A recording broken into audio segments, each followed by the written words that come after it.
Assalamualaikum warahmatullahi wabarakatuh.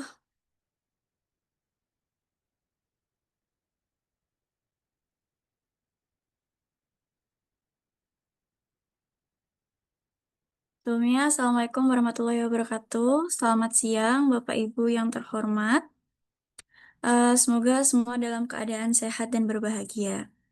Izinkan saya membuka diskusi hari ini. Sebelumnya perkenalkan, nama saya Keisha, mahasiswi Poltek Yesus Bandung, semester 5. Sebelumnya saya mau membuka pantun.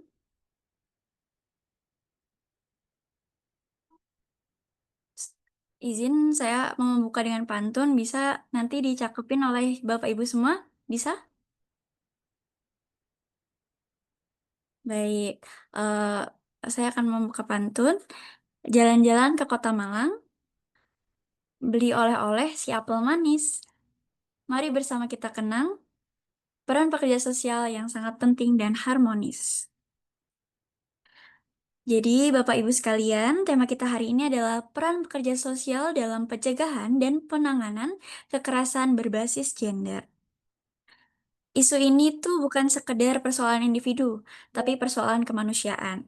Karena itu, pekerja sosial hadir tidak hanya untuk mendampingi korban, tetapi juga mencegah, mengedukasi, dan mengupayakan perubahan sosial agar masyarakat lebih aman dan berkeadilan gender.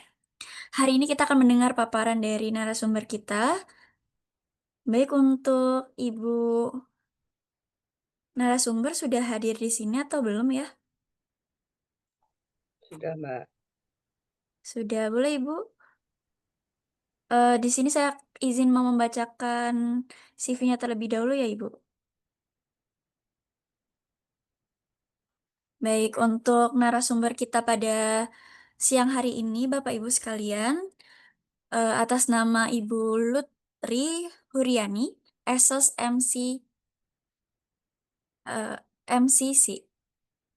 dari International and National Consultant Researcher, Lecturer, Evaluator, Motivator, Mediator, Trainer. Mungkin bisa saya bagikan terlebih dahulu sebentar.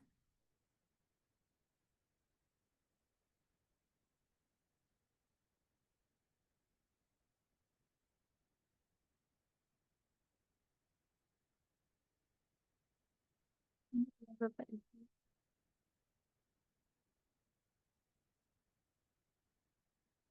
Apakah sudah terlihat?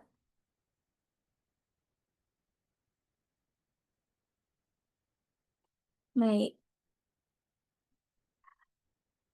Di sini untuk education-nya beliau Master Student of International Relation and Diplomacy di Paramadina University. Terus Master of Industrial Psychology and Organization di Persada Indonesia University tahun 2009. Social Welfare Program di Pajajaran University 2000, tahun 2000 dan D4 diploma di STKS di tahun 1998. Terus beliau ini banyak sekali experience-nya ya, salah satunya sebagai tim siap siaga nasional program Lead and Senior DRM Advisor di dan BNPB Head of Planning. Di sini juga banyak kegiatan beliau di konsultan nasional. Bapak Ibu bisa baca di sini yaitu review relevan dokumen yang beliau kerjakan di bulan Januari sampai September 2025 ini di ILO Indonesia. Mungkin untuk Ibu narasumber yaitu Ibu Lutri mungkin bisa open kamera, Ibu.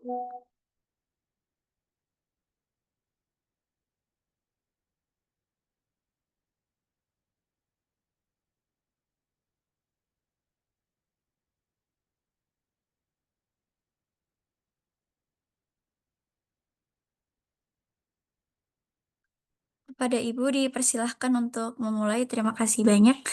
Itu pembukaan dari saya. Untuk selanjutnya akan dilanjut kepada Ibu Lutri. Dipersilahkan Ibu. Baik, terima kasih Mbak Keisha. Bisa di eh, slideshow ya, Mbak ininya, PPT-nya ya. Bisa, Ibu.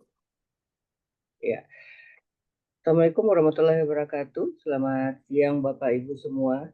Dan terima kasih juga saya sampaikan kepada inisiator sekolah inovasi. Ya ternyata sampai sekarang masih konsisten untuk melaksanakan apa namanya sharing informasi gitu dan di hari Jumat ya. Dan ini sangat membanggakan sehingga informasi-informasi yang penting ya untuk meningkatkan kapasitas kita masing-masing itu bisa melalui sekolah-sekolah inovasi ini. Baik, Bapak Ibu, eh, dalam kesempatan ini saya akan menyampaikan eh, presentasi ya paparan terkait peran pekerja sosial dalam pencegahan dan penanganan kekerasan berbasis gender.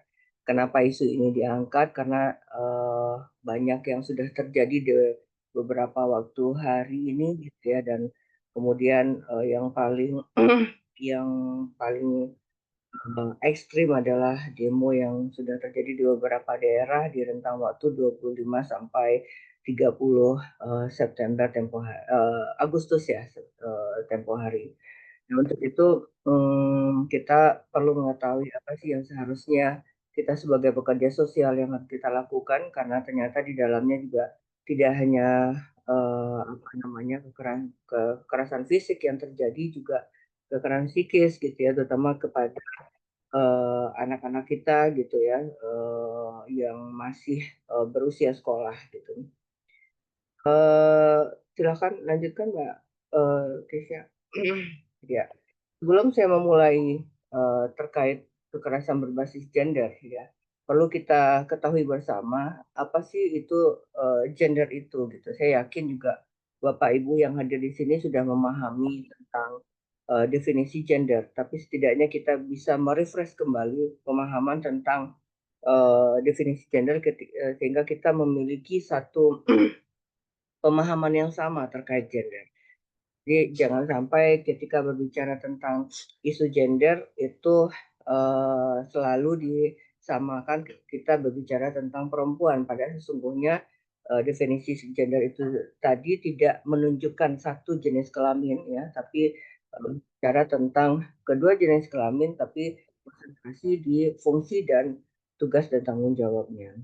Nah, kita bisa melihat dari sini ya, pemahaman definisi gender itu sendiri menurut WHO adalah karakteristik perempuan, laki-laki, anak perempuan, anak laki-laki yang dibentuk secara sosial termasuk norma perilaku, peran, dan relasinya. Ini yang definisi dari WHO gitu ya. Jadi di sini kita tidak membicarakan apa namanya hanya konsen pada perempuan atau laki-laki, tapi kita bicara tentang eh, norma perilaku yang dibentuk oleh sosialnya itu sendiri. Nah, kemudian kita lihat di sini juga definisi dari UN Women ya bahwa gender itu adalah perbedaan yang dikonstruksikan secara sosial antara laki-laki dan perempuan, mencakup apa yang diharapkan, diizinkan, dihargai dalam bentuk konteks ya, yang sebuah konteks.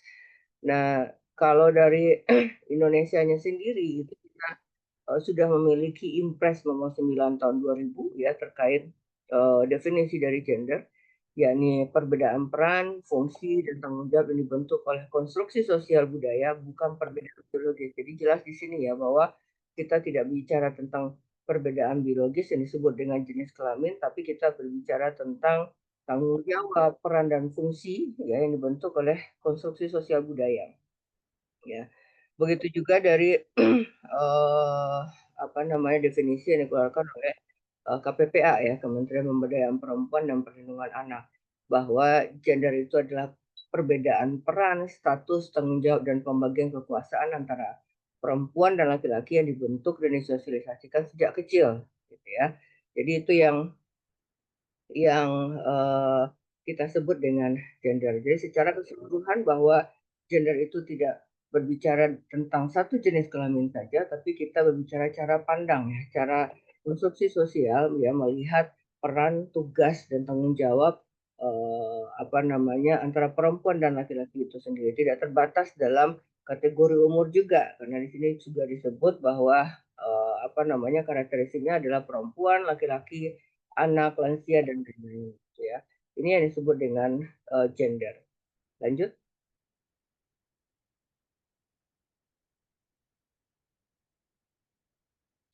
lanjut, Mbak. Ya. Nah, eh enggak kembali ke tadi, Mbak. Ya. Jadi sini kita lihat apa sih yang dimaksud dengan ketidakadilan gender? Kenapa sih gender itu dibicarakan gitu ya?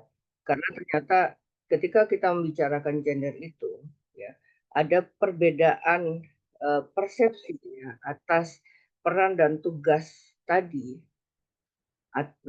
berdasarkan cara pandang ya, cara pandangnya masyarakat terhadap jenis kelamin perempuan dan laki-laki ini.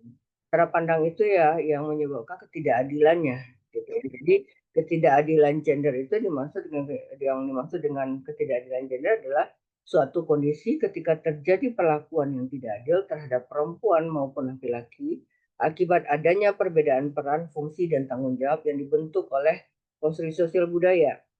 Kalau Bapak Ibu mengetahui ya bahwa dari dulu ya yang dibentuk oleh masyarakat patriarki kita adalah memberikan label kepada perempuan bahwa perempuan itu lemah, laki-laki itu kuat gitu ya. Sehingga ketika begitu laki-laki itu menangis, dia dianggap menjadi seorang laki-laki yang lemah gitu ya. Nah, itu yang dibentuk oleh konstruksi budaya kita. Ketika begitu juga sebaliknya, ketika perempuan itu tidak tidak mengeluarkan air mata ketika sebuah kesedihan, dianggap perempuan tidak punya perasaan gitu ya. Jadi begitu selanjutnya konstruksi sosial itu terbentuk ya dari dulu gitu karena kita hidup di budaya patriarki yang sudah sangat kental sehingga konstruksinya seperti itu gitu.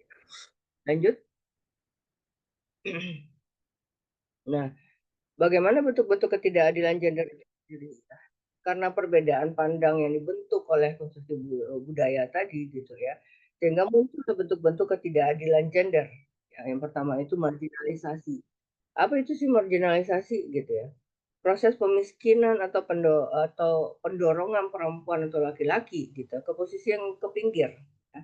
Ke posisi yang dikucilkan gitu ya, tidak terbatas itu perempuan yang dipinggirkan atau laki-laki yang dipinggirkan. Karena apa? Karena mungkin saja dia tidak punya pendidikan yang cukup, mungkin saja dia berasal dari kelompok rentan dalam secara ekonomi dan sosial gitu kan sehingga ya dia dipinggirkan oleh masyarakat gitu. Jadi anggapan-anggapan seperti itulah yang akhirnya merugikan pihak-pihak tertentu sehingga dia tidak menerima akses apapun dan tidak bisa berpartisipasi aktif gitu ya.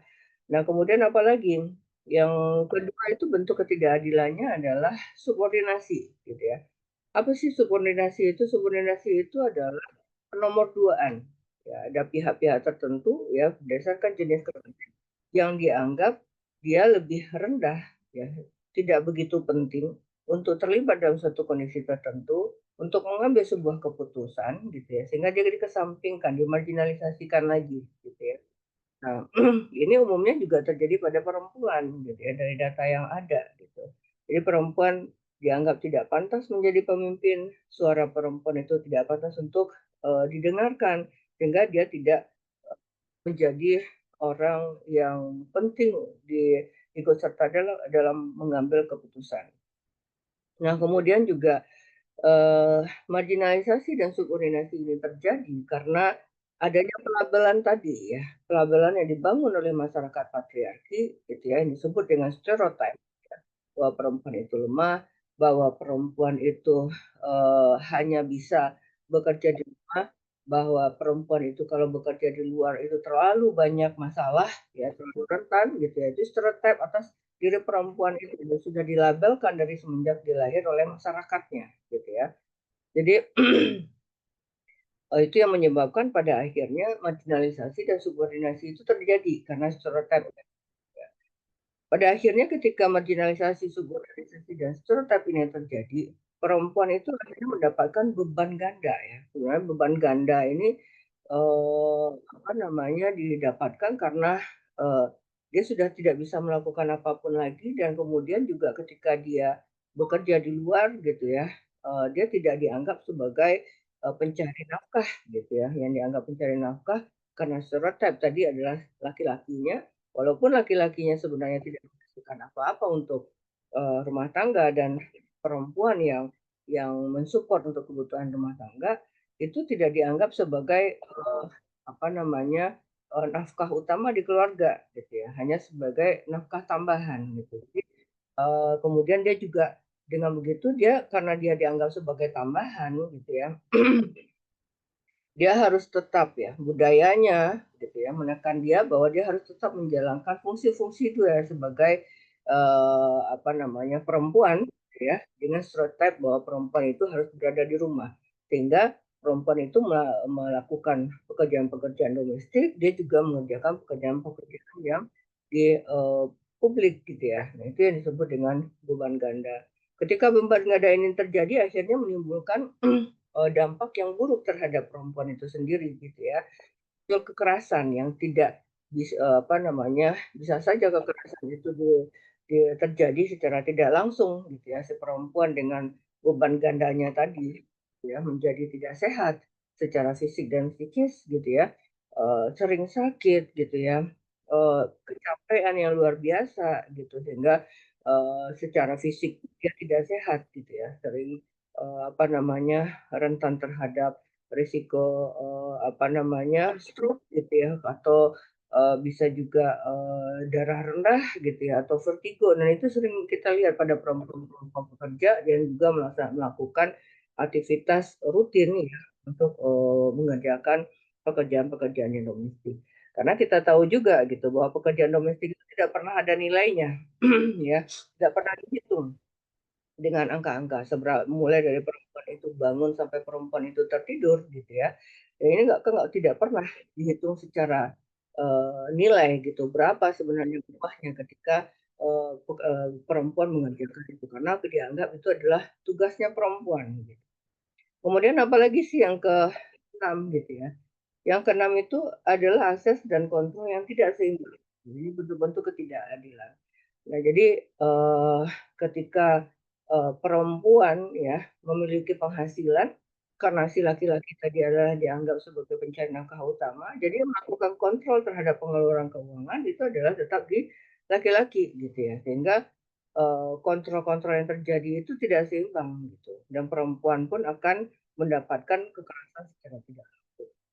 Next, Mbak. Nah, dari pemahaman tentang ketidakadilan gender itu tadi, kemudian kita melihat dari bentuk-bentuk ketidakadilan gender. Dari situlah kita bisa melihat bahwa apa sih sebenarnya kekerasan berbasis gender itu tadi, gitu ya. Jadi pada Undang-Undang Nomor 7 Tahun 1984 yang merupakan ratifikasi atas CEDAW ya, menyatakan bahwa kekerasan berbasis gender itu adalah suatu bentuk diskriminasi yang merupakan hambatan serius ya bagi kemampuan perempuan untuk menikmati hak-hak dan kebebasannya atas dasar persamaan hak dengan. Kenapa sih bicaranya tentang perempuan ya? Kenapa tidak dilihat juga laki-lakinya? Karena kita berdasarkan data ya. Kekerasan ini yang menjadi korban dari kekerasan ini paling banyak itu perempuan gitu ya. Jadi makanya pemerintah memiliki konsentrasi penuh gitu ya. Bagaimana diskriminasi terhadap perempuan ini bisa diturunkan atau memang harus dihentikan dan di stop gitu ya. Nah inilah eh, apa namanya kekerasan berbasis gender yang merupakan definisi dari Undang-Undang Nomor 7 Tahun 1985 ya. Nah, kemudian lanjut Mbak.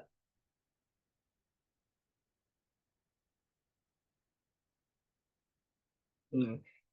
Jadi kita bisa melihat akar dari kekerasan berbasis gender itu apa, gitu ya. Dari pemahaman gender itu, gitu ya, kita berbicara tentang konstruksi sosial. Konstruksi sosial itu kan terjadi karena cara pandang itu tadi ya budaya. Budaya yang kita pegang adalah budaya patriarki, gitu ya. Nah, budaya inilah yang menimbulkan yang tadi kita sebut dengan ketidakadilan gender. 5 ketidakadilan gendernya itu tadi ya, stereotype, subordinat, marginalisasi, beban ganda dan kekerasan. Dan kemudian ditambah lagi ya, dengan adanya stereotype tadi dan subordinat tadi, muncul relasi kuasa, power dan privilege ada di sana. Kenapa ada relasi kuasa? Karena dia memiliki kuasa ya. Orang yang memiliki kuasa tentunya memiliki keistimewaan. Dia bisa melakukan apa saja ya terhadap pihak lain gitu kan karena dia punya power dan privilege. Nah, inilah yang akhirnya menimbulkan kekerasan berbasis gender yang terjadi pada individu, terjadi pada keluarga, terjadi di masyarakat, terjadi juga di tempat kerja. Melalui apa? Macam-macam gitu ya. Langsung bisa terjadi gitu kan.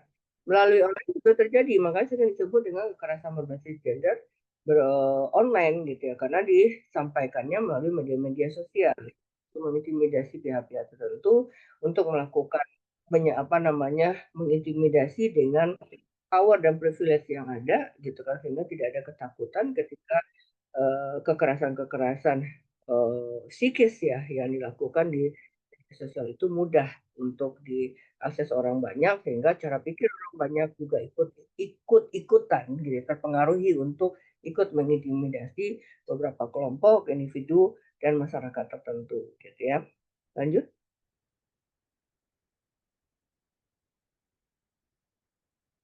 Yang dimaksud dengan relasi kuasa tadi ya.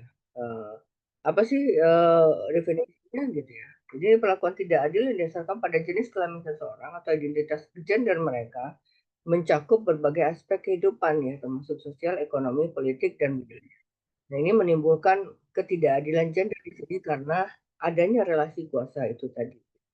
Relasi kuasa ini juga terjadi pada saat apa namanya dilakukan oleh kebanyakan ya berdasarkan data yang ada itu dilakukan oleh satu jenis kelamin terhadap jenis kelamin tertentu itu secara individual gitu ya bisa juga terjadi apa namanya kepada beberapa kelompok ya masyarakat gitu ya atau satu negara tertentu gitu karena kekuasaan dan keistimewaan yang dimiliki kelompok atau seseorang individu.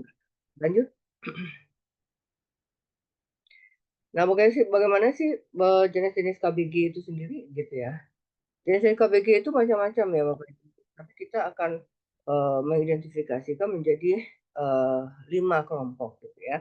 Jadi yang pertama itu adalah kekerasan fisik, yang kedua itu kekerasan psikis ya, dan kemudian ketiga kekerasan seksual, kekerasan ekonomi dan kekerasan sosial budaya gitu ya. Nah, kekerasan berbasis online juga bagaimana gitu ya.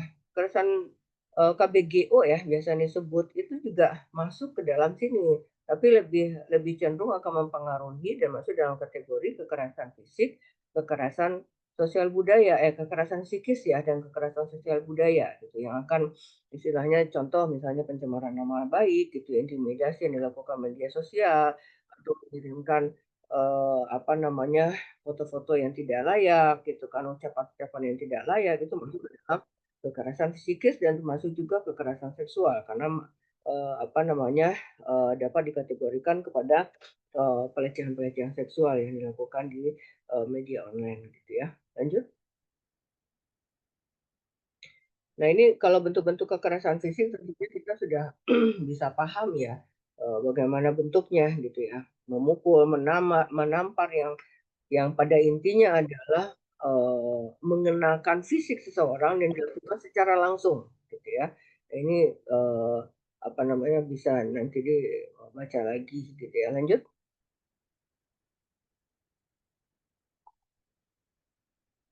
Nah, ini kekerasan psikis ya.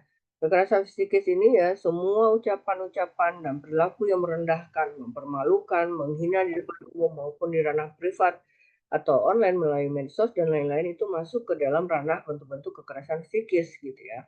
Menakuti atau mengintimidasi, mengancam, meninggalkan atau menyakiti, mengancam dengan senjata juga bisa, menelantarkan, mengabaikan, mengisolasi ya, perilaku mengontrol ya karena relasi kuasa tadi, perilaku yang kosif ya, merusak kepercayaan diri ya melalui media-media sosial gitu kan.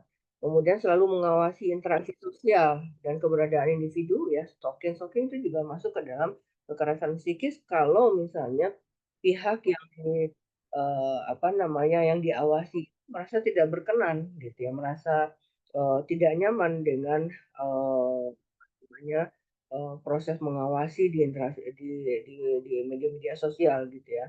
Kemudian juga memanipulasi korban untuk menuruti kemauan pelaku. Nah, ini sering sekali terjadi gitu ya.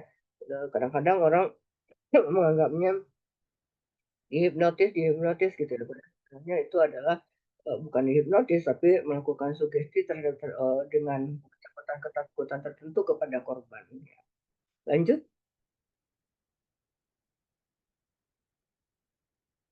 Nah, ini, bentuk dari kekerasan seksual ya, perkosaan, pemaksaan melanjutkan kehamilan, pemaksaan kontrasepsi dan sterilisasi, perdagangan perempuan untuk tujuan seksual, pelecehan seksual, penyiksaan seksual, eksploitasi seksual, perbudakan seksual, ya, intimidasi dan serangan bernuansa seksual termasuk ancaman melalui media sosial, percobaan pemerkosaan, kontrol seksual terhadap termasuk pemaksaan busana dan kriminalisasi perempuan lewat aturan diskriminatif ya, itu juga termasuk kekerasan sosial, kekerasan seksual ya, kemudian pemaksaan aborsi, penghukuman tidak manusiawi dan bernuansa seksual, prostitusi paksa, dan pemaksaan kehamilan. Nah ini semua jenis bentuk-bentuk kekerasan. Lanjut. Bentuk-bentuk kekerasan sosial dan budaya ya, contohnya adalah praktik tradisi bernuansa seksual yang membahayakan atau mendiskriminasi perempuan seperti pemotongan perlukaan genitalia perempuan ataupun tanpa perlukaan namun merendahkan perempuan ya. Kemudian perkawinan paksa, janji kawin untuk memanipulasi korban agar mau melakukan hubungan seksual gitu ya. Kemudian perkawinan anak, kekerasan atas nama kehormatan gitu ya. Praktik preferensi anak laki-laki ya. Jadi anak laki-laki itu dianggap lebih berharga dibandingkan anak perempuan. Jadi anak perempuan itu apa namanya ditelantarkan gitu ya dan tidak disekolahkan. Itu terjadi di beberapa negara dan di beberapa daerah. Lanjut. Nah, ini bentuk-bentuk kekerasan ekonomi ya. Di antaranya adalah penelantaran ekonomi, kemiskinan korban, eksploitasi ekonomi, menolak dan mengabaikan kebutuhan hidup ya, kebutuhan dasar seseorang, membatasi akses ke sumber daya finansial, properti, warisan, barang berharga dan tahan lama. Nah, ini banyak ya, sering sekali terjadi ya, terutama eh, di beberapa wilayah ya.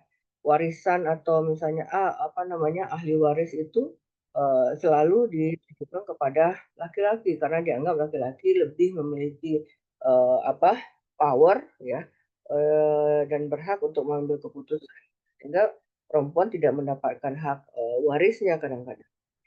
Begitu juga dalam dalam apa namanya, mendapatkan akses ya, akses kredit dan lain-lain itu juga, perempuan tidak bisa mendapatkan akses langsung gitu tanpa persetujuan dari, suami. Jika suami tidak memiliki suami harus ke saudara laki-laki atau orang tua laki-laki gitu. Nah ini yang proses-proses, apa namanya, kekerasan ekonomi dilakukan oleh sebuah sistem gitu ya, sehingga pada akhirnya perempuan itu termarginalisasi gitu ya.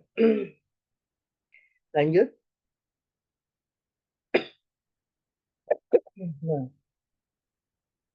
Nah, faktor-faktor penyebab terjadinya KBG, kekerasan berbasis gender. Jadi seperti yang tadi disampaikan ya ternyata ketidaksetaraan gender atau ketidakadilan gender tadi yang kita bicarakan di awal gitu kan, akhirnya itu menjadi faktor penyebab terjadinya KBG gitu ya. Kemudian relasi kuasa ya, power yang tidak setara antara laki-laki dan perempuan karena stereotype tadi gitu, itu juga menjadi penyebab KBG. Kemudian sikap laki-laki yang memandang rendah kepada perempuan dan tidak menghormati hak-hak asasi perempuan sebagai hak asasi manusia, ya, karena stereotip tadi ya, yang sudah terlabelkan ya terhadap perempuan gitu. Perlakuan-perlakuan yang tidak adil yang selama ini sering dipraktikkan dan menjadi sesuatu yang dianggap biasa, ya. Praktik-praktik ini sebenarnya termasuk juga kepada praktik-praktik yang biasa dianggap tidak apa namanya ke arah pelecehan seksual, tapi dianggap itu dinormalisasikan itu sesuatu hal yang biasa, gitu ya. Nah, kemudian juga kekerasan hidup dan berkembang dengan subur sehingga semakin menguat di tengah masyarakat ya. Jadi dinormalisasikan. Jadi kekerasan-kekerasan yang dilakukan itu sebagai anggapan ya hal itu adalah hal yang wajar gitu ya. Nah, kemudian pelecehan, kekerasan, dan eksploitasi seksual yang sering dijadikan senjata untuk melemahkan perempuan dan menanamkan rasa takut. Nah, ini menjadi faktor-faktor penyebab terjadinya KBG.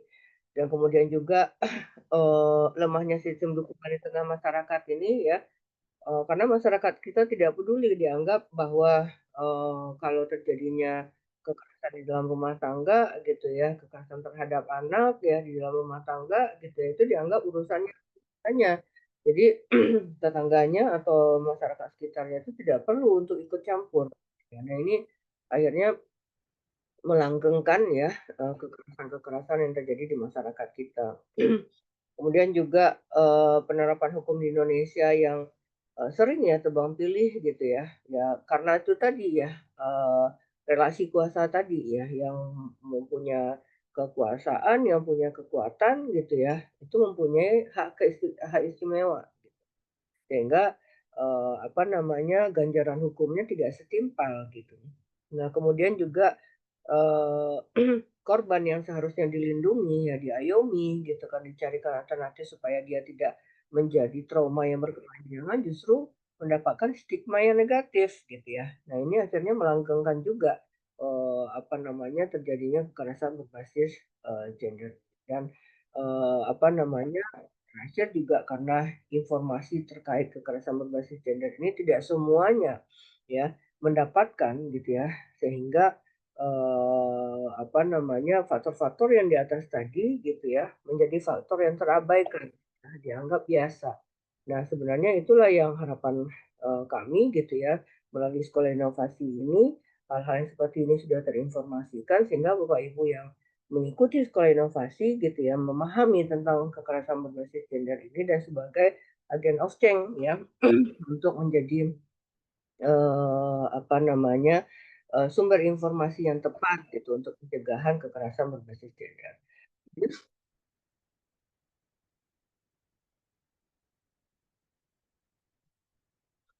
Nah, dari kekerasan berbasis gender ini ya, kita bisa melihat gitu, apa sih dampak kekerasan ini ya bagi korban ya.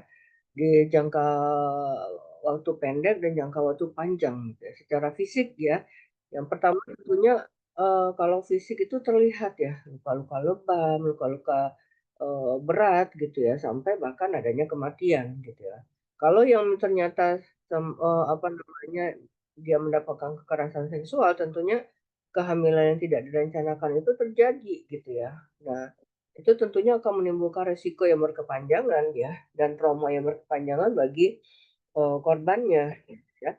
Kemudian juga, ketika dia hamil itu juga ya, kita tidak tahu gitu pelakunya itu sudah memiliki penyakit atau apa gitu ya, sehingga bisa menularkan penyakit, menular seksual gitu ya. Nah ini yang dalam jangka pendek pun akan mempengaruhi kehamilannya, dalam jangka panjangnya juga kalau misalnya anak dilahirkan mengalami disabilitas ya karena penyakit yang didapat gitu ya, karena kekerasan seksual. Nah ini, akan berdampak, panjang ya, baik kepada, korbannya maupun kepada anak yang dilahirkan nantinya, gitu ya. Nah ini, apa namanya, dampak-dampak fisik termasuk juga kalau misalnya terjadi aborsi gitu ya, terjadi, apa namanya, kehamilan yang, harus dihentikan ya karena faktor-faktor yang dipertimbangkan gitu ya. Nah ini justru akan menimbulkan, apa, bisa juga menimbulkan kematian kepada korbannya gitu kan dan menimbulkan juga panjang hidupnya. Lanjut?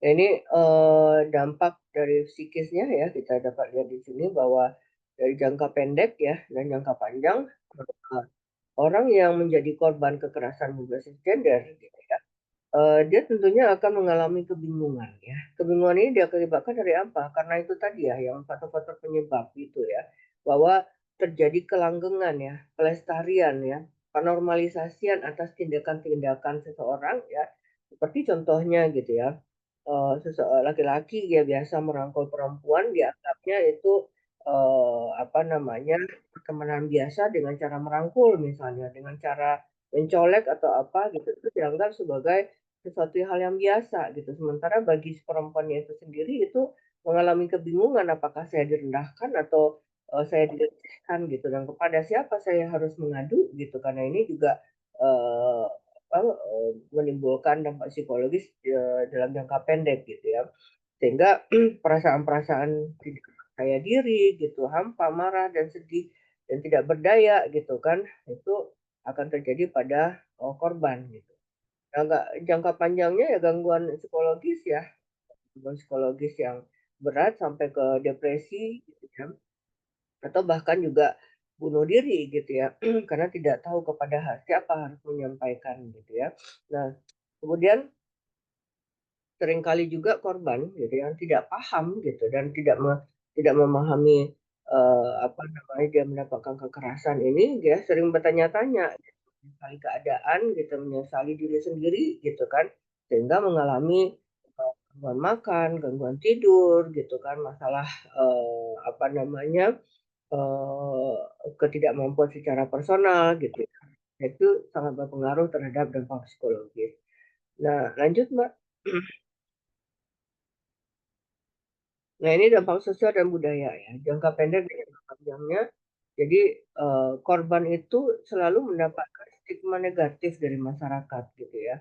Dan stigma negatif inilah yang akan berubah cara pandang korban tersebut terhadap dirinya sendiri gitu ya, yang, secara sosial budaya kadang dia juga menarik diri gitu ya di dalam dari masyarakatnya gitu kan, atau bahkan, dibenci oleh pasangannya sendiri, misalnya dikucilkan oleh keluarganya gitu, sampai karena ketidakpercayaan diri, bermasalah dengan kondisi, psikisnya gitu kan, sehingga tidak mampu lagi untuk berkonsentrasi dalam hal pekerjaan, ya dia bisa kehilangan pekerjaan gitu ya. Nah, ini yang risikonya sangat besar kalau ada, apa namanya, dari korban kekerasan berbasis gender ini. Lanjut.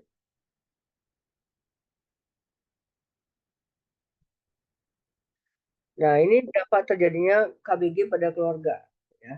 Tentunya reputasi keluarga itu sendiri menjadi buruk ya. Apakah, dianggap bahwa kepala keluarga tidak berperan, dianggap bahwa keluarga itu adalah keluarga yang tidak saling, apa namanya, tidak saling menghargai atau terjadi penelantaran gitu ya. Itu sangat mempengaruhi kepada, keluarga gitu ya. Apalagi kalau misalnya kekerasan itu sendiri terjadi di dalam, keluarga dan pelaku dan korban ada di dalam keluarga. Nah, itu akhirnya menimbulkan stigma negatif dari masyarakat terhadap korbannya itu sendiri gitu, ya. Nah, ini akan apa namanya, mengucilkan keluarga, bahkan kadang-kadang diusir dari masyarakat itu sendiri ya, karena masyarakatnya malu memiliki anggota masyarakat yang tidak yang amoral lah gitu ya. Jadi stigma-stigmanya, sebenarnya, menjadi lebih buruk gitu, tanpa mempertimbangkan di dalamnya bahwa ada korban yang harus dilindungi dan diayomi gitu ya.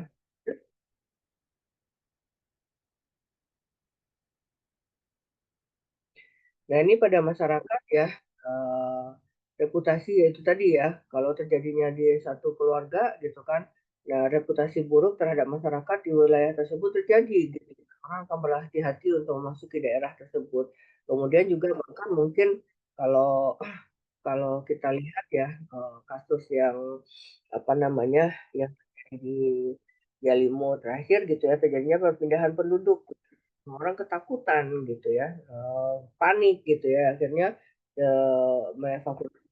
harus dievakuasikan ke daerah tertentu yang lebih aman gitu ya. Dan tentunya ini akan mengganggu dan terhambatnya perekonomian warga karena memulai kehidupan baru di tempat lain gitu ya. Bahkan, eee, apa namanya, eee eee daerah tersebut juga akan berhenti gitu ya secara, perekonomian ya, siklus perekonomian berhenti, pasar-pasar akan tutup gitu kan. Ini juga akan berisiko sangat besar terjadi di masyarakat gitu ya. Lanjut. Nah kalau, apa, dampak terjadi KBG di tempat kerja ini sering sekali terjadi, tapi dan kebanyakan gitu ya, korbannya akan diam ya. Karena apa? Karena takut kehilangan pekerjaan. ya, takut kehilangan pekerjaan, takut tidak memiliki lagi sumber ekonomi, gitu ya, takut tidak mendapatkan lagi pekerjaan yang baru yang lebih baik dari pekerjaan yang sekarang, beranggapan bahwa di semua lembaga instansi ya itu akan terjadi hal yang sama, akan terjadi hal yang sama juga gitu ya. Ya, korban ini akan diam gitu ya dan terpaksa bermain dengan apa namanya kondisi psikologisnya sendiri. Nah, ini yang, apa namanya, berakibat buruk kepada, korban sebagai, pekerja di dalam, organisasi atau instansi itu sendiri, gitu ya. Nah, tentunya ini juga banyak ya terjadi ya, saya yakin ya di mana pun, Bapak Ibu berada gitu ya, kondisi-kondisi ini sering terjadi gitu. Banyak juga gitu ya, staf-stafnya atau karyawan-karyawannya yang pada akhirnya, tingkat stresnya tinggi dan menjadi depresi gitu ya. Lanjut?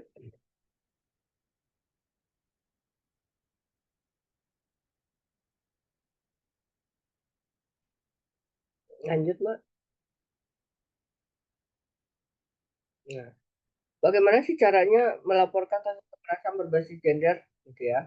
Nah, tentunya di masing-masing instansi dan organisasi harus memiliki saluran ya, saluran, pengaduan ya, saluran pelaporan kekerasan berbasis gender dan ini bisa harus diakses oleh semua pihak gitu dengan mudah dan apa namanya, wajib untuk, dirahasiakan dan orang-orang yang terlibat sebagai, penerima kasus ya, penerima laporan harus dilatih sedemikian rupa ya, sehingga kasus-kasus yang masuk ini gitu ya, tidak menjadi rumor di luar dan pada akhirnya, korban merasa terancam atau pelapor menjadi terancam gitu ya.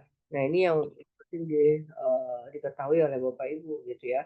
Nah, aspek-aspek penting lainnya apa sih dalam pelaporan kasus ya? Narahubung utama dalam pengamanan. Jadi harus ada ya orang-orang yang menjadi narahubung utama yang sudah tersumpah ya. Nah, kita ini ya sebagai pekerja sosial, tersertifikasi dan tersumpah, nah wajib ya menjadi narahubung utama ya dan dan bukan sebagai orang yang menjadi penyebar rumor gitu ya.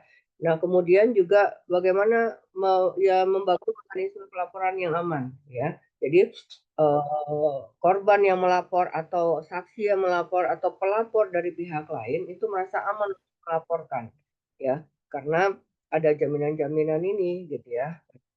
Saluran-saluran yang digunakan ini saluran-saluran yang tidak bisa diakses oleh pihak lain, kecuali pihak-pihak yang berkepentingan dan tersumpah untuk mengelola data yang masuk gitu ya. Yang ketiga adalah dukungan layanan rujukan untuk penyintas. Nah, sebenarnya layanan-layanan rujukan itu udah banyak ya, Bapak Ibu ya. Kita tahu ada di daerah-daerah itu ada UPTD PPA gitu ya. Kemudian juga ada sentra-sentra yang dibangun oleh Kemensos gitu ya. Nah, ini juga bisa di apa namanya dijadikan mekanisme pelaporan untuk eh, merujuk ya klien ya atau penyintas ke sana gitu untuk mendapatkan pendampingan lebih lanjut. Nah, kemudian kita juga bekerja sama juga dengan mitra-mitra tertentu, mitra-mitra profesional. Kalau kasusnya ya di lembaga atau organisasi, Bapak Ibu gitu ya, belum, memiliki ya, orang-orang yang profesional yang bisa, menangani masalah-masalah yang terjadi, nah sebaiknya ada, apa namanya, organisasi-organisasi profesional yang menjadi mitra yang ditunjuk untuk bisa mendampingi korban atau pelapor atau saksi yang melaporkan kasus ini. Nah, kemudian pertimbangan budaya ya, ini juga penting dijadikan pertimbangan ya. Kadang-kadang budaya-budaya yang tadi saya sampaikan bahwa berbicara tentang kekerasan seksual, berbicara tentang kekerasan dalam rumah tangga dianggap sebagai aib gitu ya, sehingga sulit untuk melaporkan. Nah, ini penting juga bahwa pekerja sosial itu tidak hanya bekerja sebagai apa namanya orang yang menangani masalah, tapi juga orang yang melakukan tindakan preventif gitu melalui sosialisasi sosialisasi yang positif ya terhadap apa namanya, kekerasan berbasis gender ini. Kemudian kepatuhan terhadap hukum ya, ini menjadi, poin juga sehingga nanti ketika pekerja sosial profesional mendampingi korban-korban KBG ini gitu ya, dia paham tentang hukumnya gitu kan, sehingga bisa melakukan advokasi dan hakim tidak memutuskan, putusan yang, tidak adil ya bagi, korban atau bagi pelaku ya, sehingga merugikan korban gitu ya. Lanjut.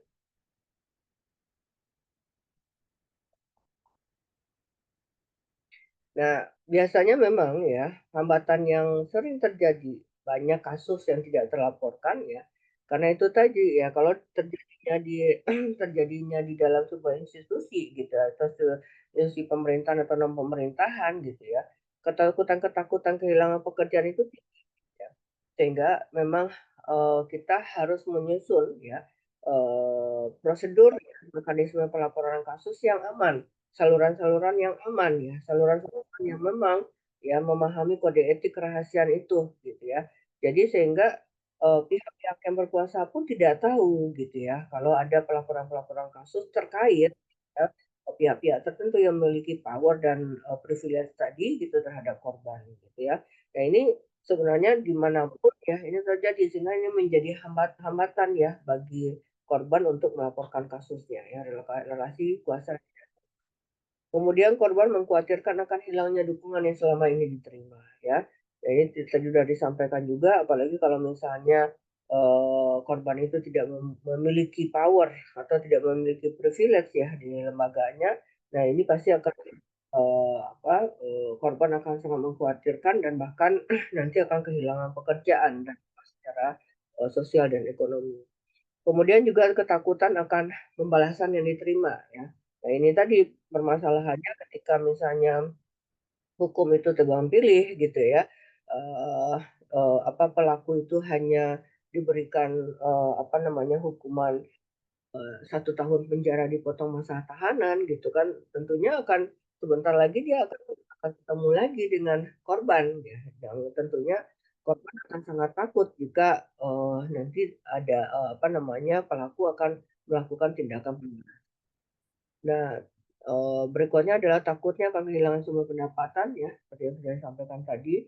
Kemudian khawatir kasus akan menyebar luas dan diketahui oleh masyarakat. Nah, ini tadi ya, rumor ya, ke karena ketidakprofesionalan tim ya yang ada di dalam pengelolaan kasus gitu. Jadi memang orang yang duduk sebagai, manajer kasus atau, sebagai pengelola kasus itu wajib disumpah gitu, wajib disumpah, untuk memahami kode etik terutama kerahasiaan sehingga, semua kasus-kasus gitu ya tidak tersebar luas di masyarakat baik melalui audio media, medsos gitu ya ataupun di, media-media lain gitu ya.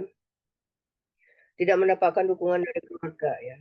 Tentunya kalau misalnya korban itu tadinya adalah sumber, pemasukan bagi keluarga, kemudian menjadi lemah dan menjadi korban dan tidak berdaya, ya tentunya dia bisa jadi tidak mendapatkan perhatian dari keluarga lain atau lagi gitu ya, atau tidak mendapatkan dukungan dari keluarga.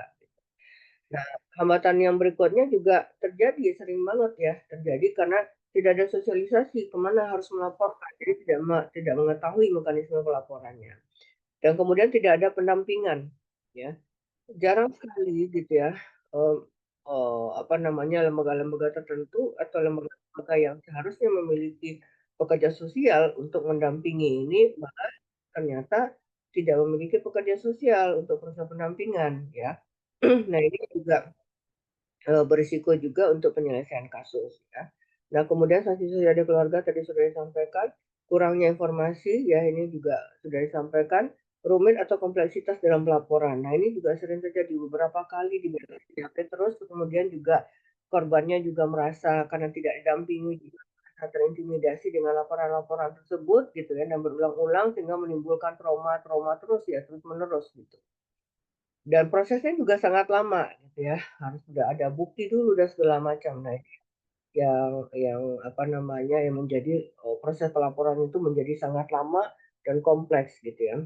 Nah, tidak ada perlindungan korban ya tadi sudah disampaikan, dan lemahnya penegakan hukum dan pembelaan hak-hak korban ya. Lanjut. Nah, nilai-nilai yang harus dimiliki oleh individu dan organisasi dalam penanganan KBG ya terutama oleh pekerja sosial. ini sebenarnya relate dengan kode etik pekerja sosial gitu ya. Kesetaraan ya, kalau berbicara kesetaraan ini, kita sebagai pekerja sosial tidak tidak boleh gitu ya, jadi, memandang sebelah mata gitu ya. Jadi kita harus, apa namanya, kode etik, acceptance ya, menerima apa adanya itu terhadap klien itu penting ya, jadi ada kesetaraan di situ. Keadilan ya, keadilan ini tentunya kita juga kalau klien melaporkan dia melaporkan dia menjadi korban atau terlaporkan dia menjadi korban, ya tentunya kita harus memperjuangkan hak-haknya dia gitu ya. Dan, perlakukan mereka itu dengan, apa namanya, dengan bermartabat sehingga mereka merasa memiliki harga diri gitu ketika berhadapan dengan kita dan ketika dengan situasi apapun dengan kondisi fisik dan psikisnya, ya. Kemudian juga, tunjukkan kepedulian kita gitu ya, kepedulian dengan rasa empati ya. Jadi tidak bersimpati tapi berempati gitu ya. Tidak berpihak ya, untuk kasus yang terjadi pada anak penting untuk keberpihakan dan untuk kepentingan anak, ini khusus ya. Jadi kalau untuk anak gitu ya, walaupun dia jadi korban, walaupun dia jadi pelaku ya, tapi anak tetap menjadi korban pada intinya dan kita melakukan yang terbaik dan, yang terbaik dan berpihak kepada anak. Dan kemudian yang berikutnya adalah bertanggung jawab ya, bertanggung jawab atas menyelesaikan kasus tersebut. Jika memang kasus tersebut tidak mampu kita lakukan ya, siapkan, tadi yang sudah disampaikan lembaga-lembaga mitra ya, listing lembaga-lembaga mitra ke mana kita harus melakukan rujukan untuk mendapatkan layanan berikutnya gitu ya. Kemudian transparansi ya dan empati. Lanjut,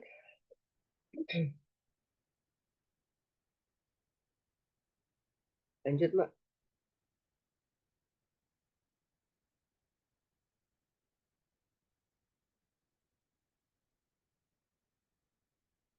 Halo,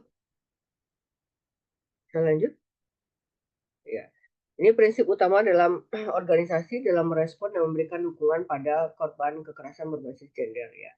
Dimanapun Bapak Ibu berada gitu dalam organisasi non pemerintah atau pemerintah gitu ya.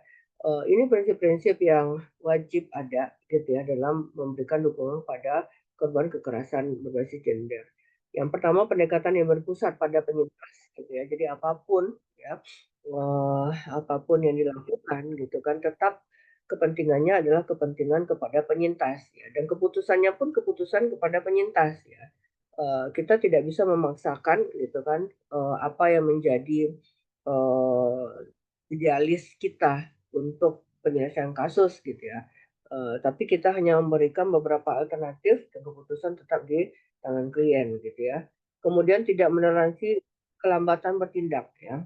Jadi jangan sampai ketika ada korban ya, tidak tahu kemana harus, tidak memiliki kapasitas mungkin ya untuk menyelesaikan kasus, segera untuk dirujuk ya, segera untuk memberikan laporan kepada lembaga-lembaga, melanjutkan laporannya kepada lembaga-lembaga yang sudah ditunjuk dan aman ya, dan terjamin kerahasiaannya.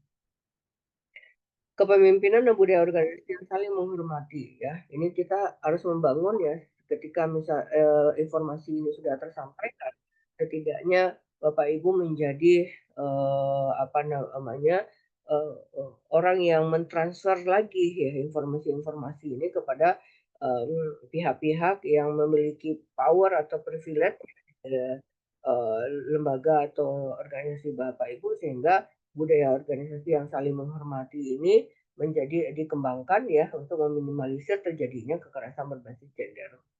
Lanjut.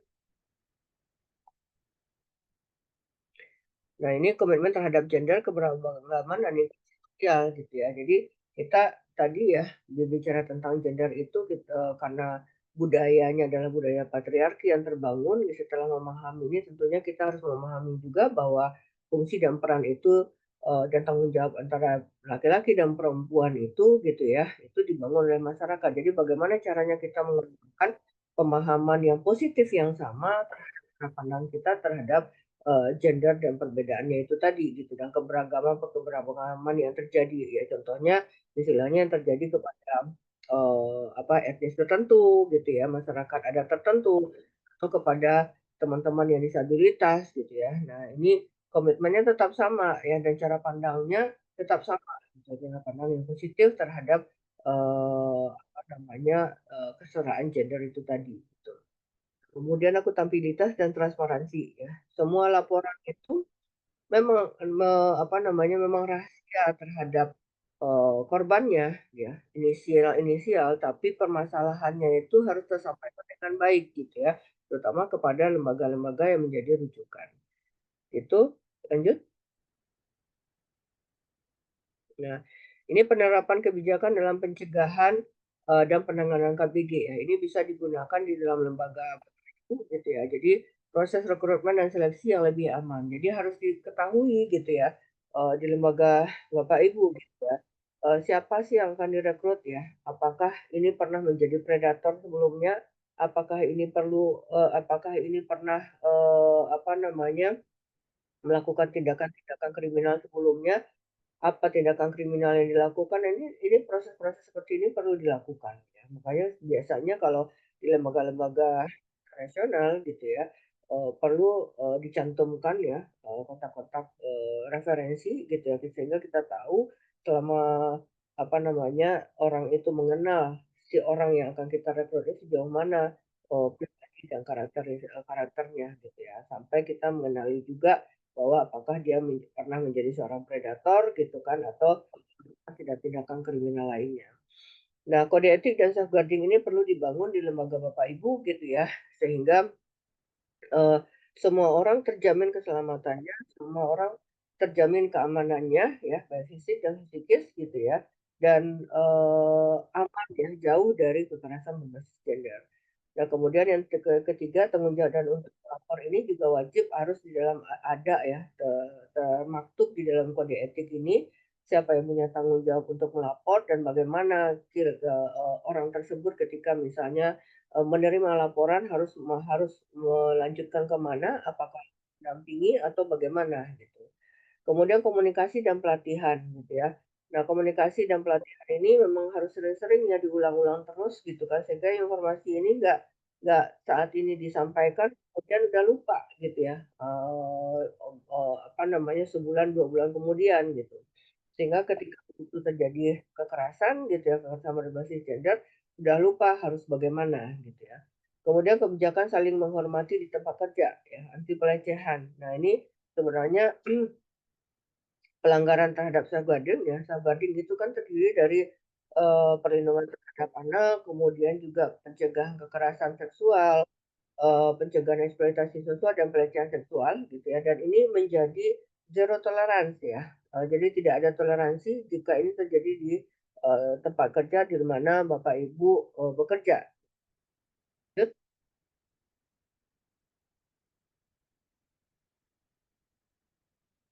Nah ini ya, bagaimana pencegahan dan mitigasinya ya, disosialisasikan gitu ya.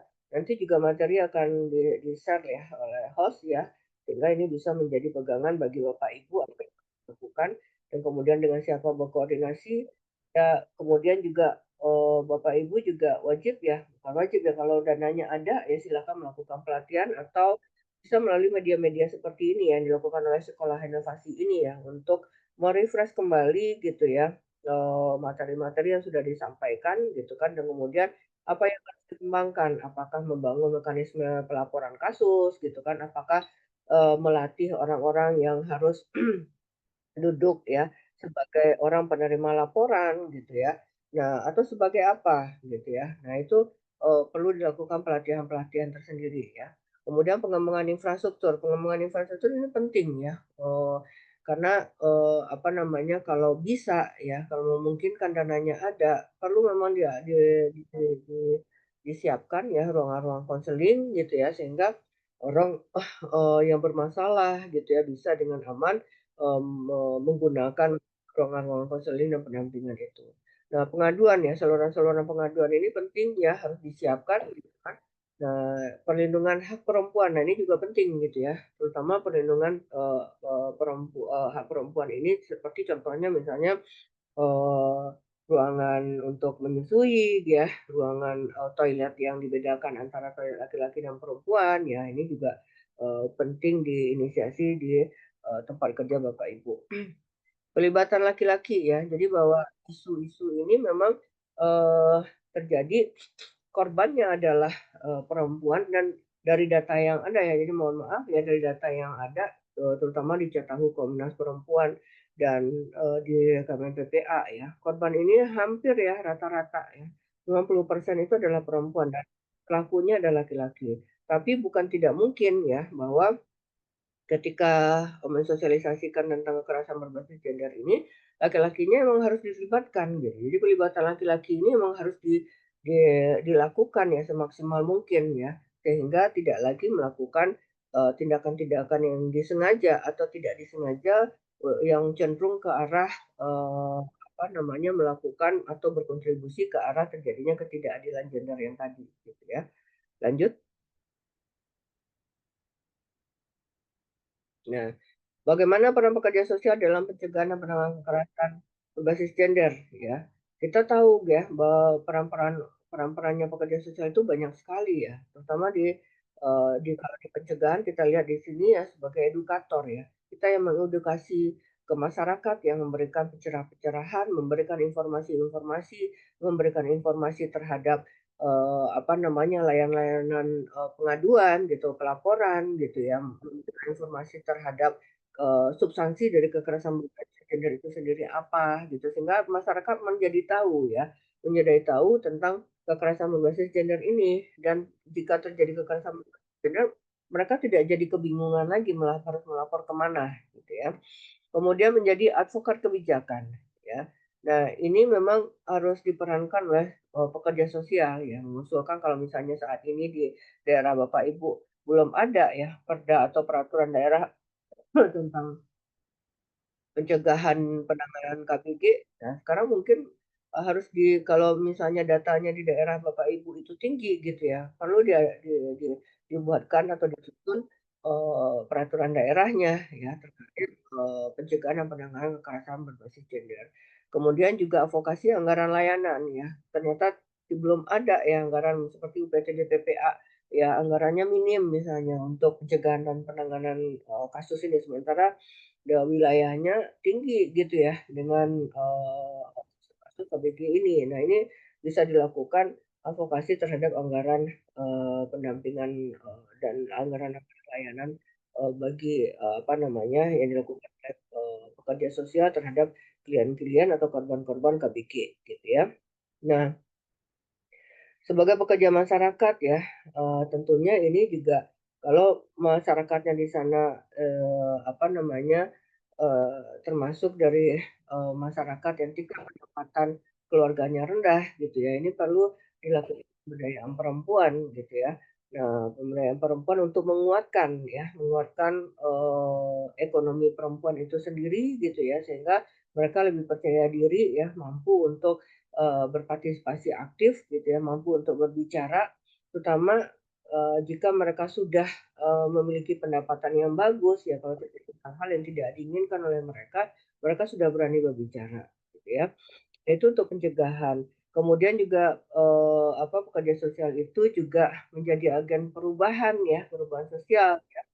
Eee, apa namanya, kampanye-kampanye gitu ya, promosi-promosi gitu ya, promosi, terhadap, anti kekerasan terhadap, eee kekerasan berbasis gender, ya itu perlu disuarakan oleh pekerja sosial gitu ya, dengan cara pandang yang positif ya. Jadi tidak lagi melakukan jangan sampai promosi-promosi tersebut menimbulkan menambah ketidakadilan gender gitu ya. Kemudian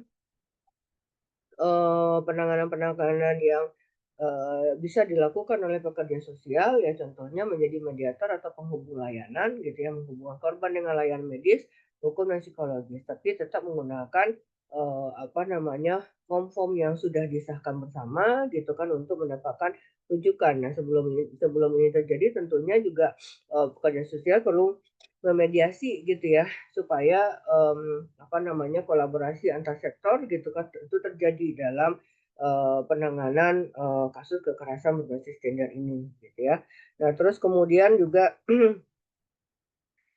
pekerja sosial juga bisa menjadi konselor ya, terutama pekerja sosial yang sudah dilibatkan ya saat ini sedang bekerja di UPTD PPA atau di dinas sosial masing-masing gitu ya di daerah masing-masing itu bisa dilibatkan sebagai konselor atau bahkan ya biasanya kalau teman-teman yang sudah menjadi anggota IPSPI itu biasanya juga dipanggil oleh Polres di beberapa wilayah gitu kan untuk mendampingi atau melakukan konseling terhadap korban sehingga proses BAP-nya lebih mudah gitu ya.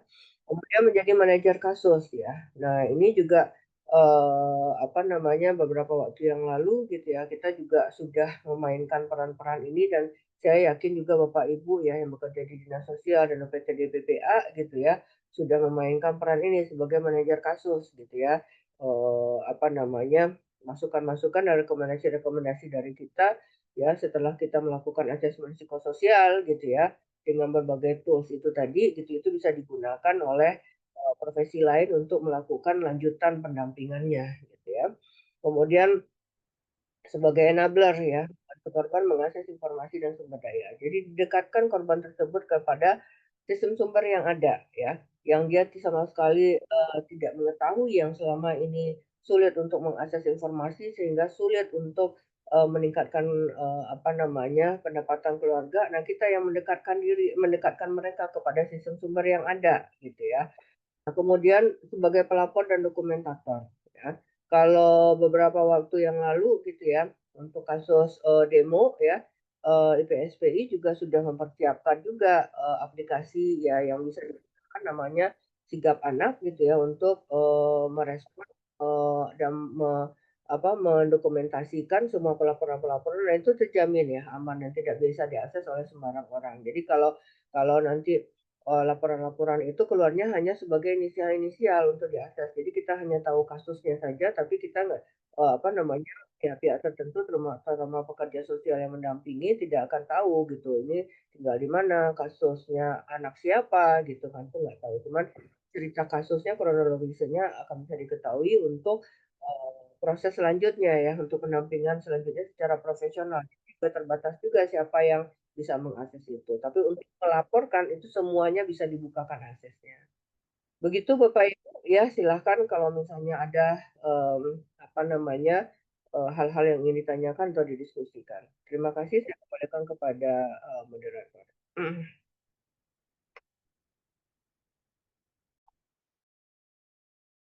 Baik, terima kasih banyak kepada Ibu Lutri atas pemaparannya. Selanjutnya, saya berikan kesempatan kepada Bapak Ibu sekalian yang ingin memberikan pertanyaan. Dipersilakan mau ditulis di komentar, nanti akan saya bacakan atau mau langsung juga bisa. Dipersilakan Bapak Ibu. Pencet lagi. Dipersilakan Bapak Diki Pratama dari LKSA Istimror. Baik, Ibu Moderator, terima kasih atas waktunya. Ini ada pertanyaan satu yang ingin saya sampaikan. Sebelum itu, apakah suara saya masuk atau tidak?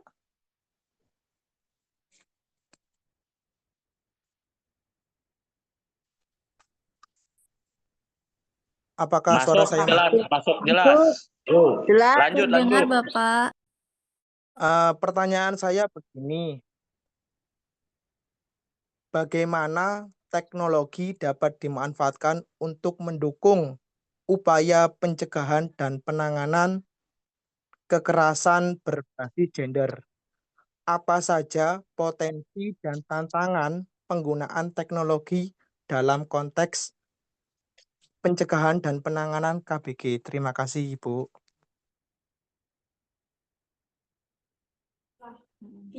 Terima kasih banyak Bapak Diki. Mungkin langsung dijawab saja atau bagaimana Ibu? Ya, saya jawab aja ya. Kekerasan berbasis gender online ini memang memang tinggi ya, Pak Diki ya. Jadi memang saat ini kita juga sedang melakukan advokasi juga kepada Komdiji gitu ya untuk menyaring informasi-informasi gitu ya yang mengarah kepada atau mengarah kepada kekerasan berbasis gender online gitu sehingga memang apa namanya pencegahan-pencegahan di awal yang melibatkan pihak-pihak tertentu, terutama dari pemerintahan ya, itu memang kita libatkan gitu sehingga dapat menurunkan angka KBGO ini gitu.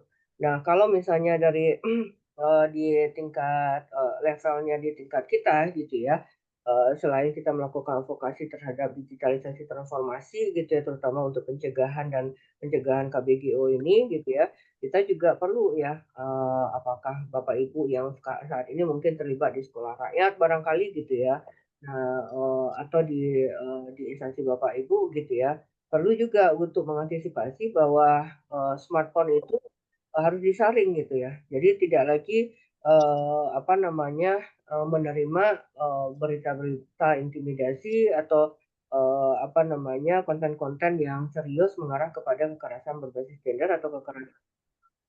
Itu dari saya. Baik, terima kasih banyak Ibu. Bagaimana Bapak Diki?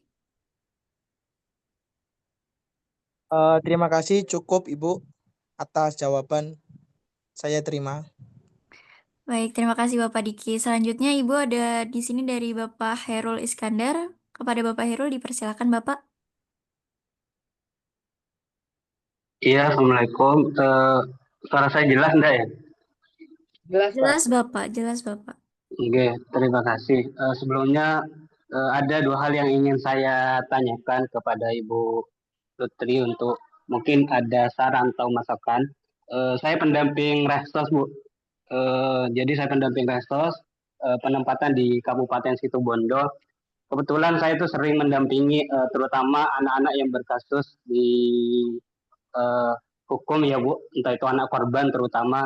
Jadi kadang gini ya Bu, pertama itu apa yang bisa seharusnya saya lakukan ketika misal saya menangani anak korban di mana terlapornya itu adalah juga masih anak, terus juga saksi-saksinya pun bahkan memang masih kecil-kecil semua, ada yang umur 5 gitu, 5 tahun. Jadi proses sebenarnya sudah dilakukan bersama teman-teman Polres juga. Cuman kadang Bu, kita dihadapkan ketika jaksa minta, misalnya ada beberapa jaksa yang sudah coba itu diusahakan penyelesaiannya secara kekeluargaan gitu. Jadi padahal kita tuh kadang berharap kita tidak mentolerir semua kekerasan ya, terutama kepada anak. Jadi kita berusaha untuk proses itu tetap berlanjut. Tapi kadang memang ada beberapa jaksa yang menyarankan untuk diselesaikan secara kekeluargaan gitu. Kadang kita akhirnya bingung apa yang seharusnya kita lakukan, meskipun kita balik kepada keluarganya ya. Ketika keluarga ingin tetap lanjut gitu Bu, kita kan eh, harusnya memang sesuai dengan apa kemauan dari keluarga. Ketika keluarga ingin tetap lanjut ya kita berarti memang harus lanjut gitu kan. Kalau misal kita ngotot pengen diselesaikan secara keluarga kan artinya kan kita tidak bisa memaksakan seperti itu gitu Bu.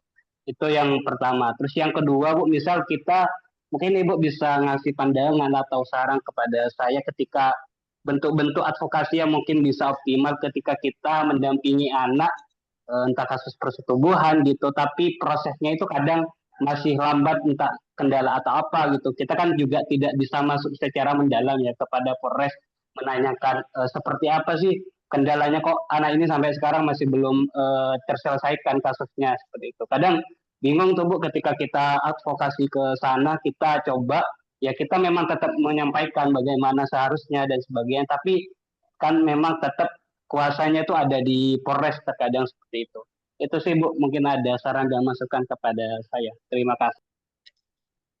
Ya, baik. Terima kasih Pak Herul ya. Memang ini apa namanya tidak terjadi hanya di wilayahnya Pak Herul saja ya. Jadi memang pemahaman apa namanya polisi ya, terutama di RPPA ini nggak sama ya dengan pemahaman kita sebagai pekerja sosial yang sudah punya pengalaman terhadap penanganan kasus-kasus anak ya yang bermasalah dengan hukum gitu.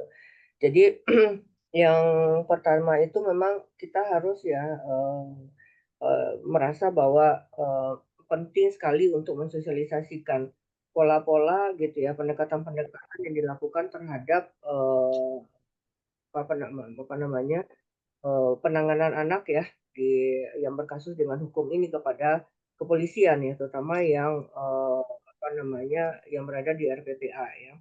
Jadi sehingga punya keseragaman yang sama ya. Saya di DP ngarepe karo kamar. Rezekimu. Mohon di mute dulu yang lain. Kades. Kadesnya kosong. Maafin tolong di mute dulu. Enggak PJ toh. PLH harian sementara ya. Oh, kaji umroh. Nah, ngono paling. PLT kan. Mbak Tasya yang ini mute-nya Mbak Tasya. Hari. Aku ya umroh berarti aku. Oke, sih tolong di mute dulu yang lain, Mbak. Ya, baik, saya lanjutkan ya. Jadi pendekatan yang kita lakukan ya itu ya kita harus menjadi manajer kasus ya sebenarnya ya sebagai Peksos. Jadi kepada RPPA ini memang kita harus sosialisasikan juga gitu bagaimana sih pendekatannya gitu, dan jangan sampai RPPA ini melakukan ya BAP berkali-kali gitu ya terhadap anak, terutama anak yang memiliki kasus ya kekerasan seksual misalnya, itu akan menimbulkan trauma yang berkepanjangan. Anak yang menjadi saksi juga sama perlakuannya gitu ya. Jangan sampai bertanya-tanya berkali-kali, mengundang mereka ke kepolisian berkali-kali gitu. Cukup sekali ya lakukan BAP sekali dengan anak dengan pendekatan yang inklusif untuk anak gitu kan, dan itu harus dipegang oleh si RPPA-nya sendiri sehingga tidak mengulang kembali atau mengundang anak atau mendatangi anak gitu ya berkali-kali gitu ya untuk mendapatkan kronologis, untuk mendapatkan informasi yang lebih dalam gitu. Jadi kalau lakukan sekali itu saja gitu ya. Jadi pekerja sosial juga harus mampu gitu ya untuk memberikan pemahaman kepada PPA-nya, apakah itu polwan atau polisinya gitu ya, untuk tidak mengulang-ulang gitu BAP itu gitu ya. Itu untuk ini, untuk kekerasan yang spesifik, kekerasan seksual atau kekerasan yang terjadi gitu kepada anak antar anak gitu yang fisik yang psikis gitu ya, baik melalui online atau tidak. Nah kemudian ya hal yang terpenting ya mungkin ini tidak tersosialisasikan dengan baik ya sampai ke wilayah Bapak Ibu gitu ya, bahwa sebenarnya waktu tahun 2000 pada tahun 2021 ya kalau nggak salah gitu ya, itu sudah ada instruksi presiden bahwa anak yang mengalami ya kekerasan seksual gitu ya itu berhak untuk mendapatkan kalau misalnya kasusnya tidak dilanjutkan sementara anak itu akan terancam gitu ya untuk mendapatkan kasus yang sama gitu ya, atau ada terjadi stigma negatif terhadap masyarakat yang menimbulkan trauma yang berkepanjangan, itu anak boleh direlokasikan dan kemudian digantikan identitas, dan pemerintah juga di wilayah tempat direlokasikan itu wajib memberikan bantuan sosial ya selama 6 bulan gitu ya. Nah ini perlu kerjasama dengan dinas kependudukan setempat gitu. Nah ini yang jarang sekali bisa diakses oleh pihak-pihak tertentu ya, sehingga anak tidak terselamatkan pada akhirnya. Sementara kita sudah punya kebijakan-kebijakan seperti itu gitu yang mengatur seperti itu. Itu sih Mas Serul. Baik Bu, terima kasih Bu. Baik, terima kasih Bapak. Selanjutnya ini Bu dari Pusat PPA DKI. Dipersilakan Bapak. Ya, selamat siang Ibu. Saya ingin bertanya Ibu terkait peran pekerja sosial di dalam Undang-Undang SPPA itu kan di dalamnya itu memuat bahwa pekerja sosial itu salah satunya mempunyai tugas membuat laporan sosial Ibu. Nah, kami di UPTD PPA Provinsi DKI Jakarta selama ini belum pernah membuat laporan sosial karena masih banyak yang memahami bahwa laporan sosial ini hanya boleh dibuat oleh pekerja sosial yang di bawah dinas sosial atau Kementerian Sosial kayak gitu. Sebenarnya ada aturan-aturan yang baku atau yang benarnya seperti apa ya, kami boleh tahu? Ya. Seperti Yang pertama itu aja tidak Ibu. ada yang pertama tidak ada aturan baku yang menjelaskan bahwa pekerja sosial yang memberikan laporan sosial itu adalah di bawah Kemensos. Itu tidak ada aturan bakunya Pak ya. Jadi semua lembaga yang yang memberikan layanan terhadap pendampingan kasus itu pekerja sosialnya wajib memberikan laporan sosial itu tadi gitu. Laporan sosial itu mulai dari asesmen ya, asesmen sampai terminasi apa yang sudah dilakukan. Dan form-formnya juga ya, sebenarnya formnya itu sudah ada ya dari apa namanya banyak juga bisa diakses, tapi bisa disesuaikan dengan kebijakan organisasi masing-masing gitu. Tidak laporan-laporan yang disampaikan oleh pekerja sosial itu tadi tidak sama gitu ya, apa namanya redundant dengan laporan-laporan dari profesi. Begitu Pak Andre. Bagaimana Bapak? Baik, terima kasih Bu. Berarti intinya sebenarnya kami dari UPTD PPA itu diperbolehkan sebenarnya untuk membuat laporan sosial, apalagi itu untuk pemenuhan kebutuhan di proses hukum, boleh ya Bu ya?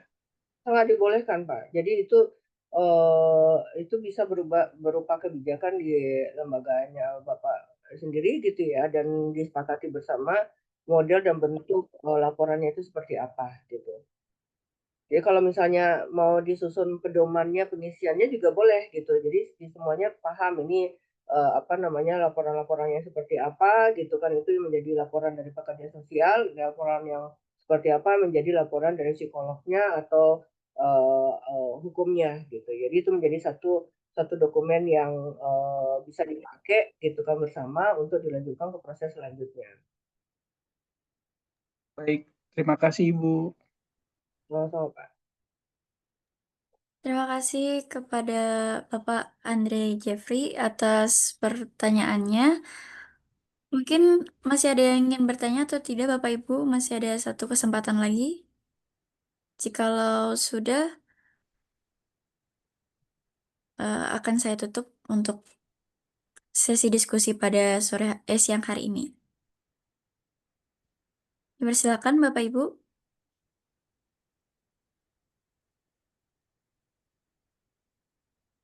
Izin Ibu Lutri karena tidak ada yang bertanya, saya izin menutup ya Ibu.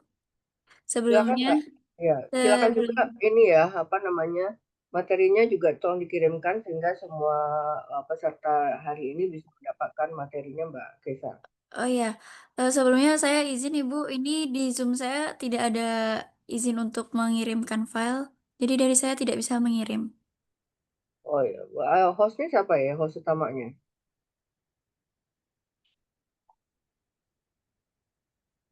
Eh,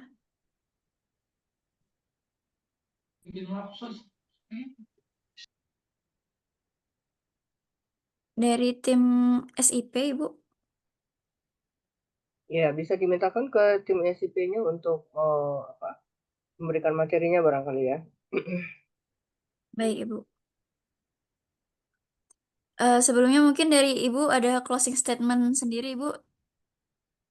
Baik, terima kasih. Ya, Bapak Ibu, dari apa yang proses paparan tadi dan proses diskusi tadi ya, memang kekerasan berbasis gender ini menjadi pencegahan dan penanganannya menjadi tanggung jawab kita bersama gitu ya. Jadi apa namanya kita pekerja sosial ya terutama gitu ya harus memiliki kapasitas, harus memiliki keterampilan bagaimana caranya melakukan pendampingan yang tepat gitu ya.